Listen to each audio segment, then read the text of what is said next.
আসসালামু আলাইকুম রহমতুল্লাহ। যাদের ঘুম হচ্ছে না তাদের জন্য আজকের ভিডিওটা খুবই গুরুত্বপূর্ণ। আল্লাহ সুবহানাহু ওয়া তাআলা আমাদের মস্তিষ্কের মধ্যে একটা ঘড়ি সেট করে দিয়েছেন। এটাকে বৈজ্ঞানিকভাবে সার্কাডিয়ান রিদম বলা হয়ে থাকে।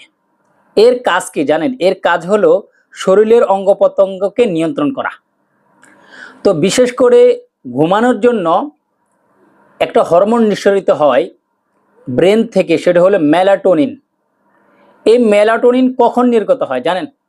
রাত্রে যখন আপনি ঘুমাতে যাবেন, বিছানায় শোবেন, তখন মেলাটোনিন নির্গত হয়।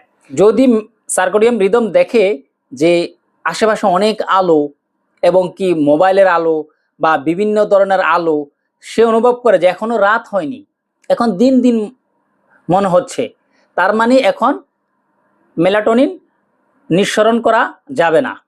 তার মানে আমরা যখন রাত্রে ঘুমাতে যাই তখন দেখা যাচ্ছে লাইটের আলো, তারপরে দেখা যাচ্ছে মোবাইলের ডিভাইসের আলো, দীর্ঘ সময় আমরা যখন মোবাইল ডিভাইস ব্যবহার করছি, তার ফলে যে আলোটা আমাদের চোখে পড়ছে, এটি আমাদের জন্য ঘুম আসা বাধা সৃষ্টি করে। এজন্য তখন সার্কাডিয়ান রিদম বলে যে এখনো দিন, এখন মেলাটোনিন তৈরি করা যাবে না বা সৃষ্টি করা যাবে না। তখনই দেখা যাচ্ছে আমাদের ঘুম হয় না। আমরা সারা রাত জেগে মোবাইল টিভি, আমরা সারা রাত জেগে থাকি, এতে আমাদের স্বাস্থ্যের অনেক ধরনের সমস্যা তৈরি হয়। আর যখন লাইট বন্ধ থাকে, পুরা রুম অন্ধকারচ্ছন্ন, হ্যাঁ, তখন সার্কাডিয়ান রিদম বলে যে মেলাটোনিন তৈরি করো, এখনই ঘুমাবে শরীর বা স্বাস্থ্য, মেলাটোনিন উৎপাদন তৈরি করো যাতে সে ঘুমাতে পারে বা ঘুমানোর সময় হয়েছে।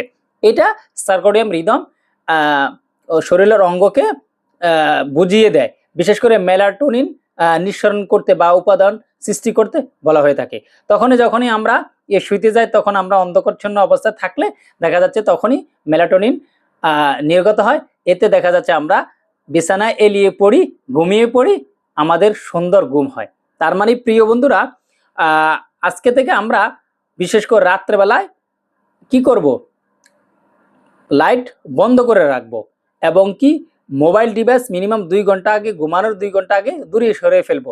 তারপর আপনি ঘুমাতে যান, ইনশাআল্লাহ তাআলা আপনার ঘুম ভালো হবে, আপনার স্বাস্থ্য ভালো হবে, আপনার মন ভালো হবে, আপনার স্মৃতিশক্তি বাড়বে এবং কি আপনার শরীর সুস্থ থাকবে। আল্লাহ হাফেজ।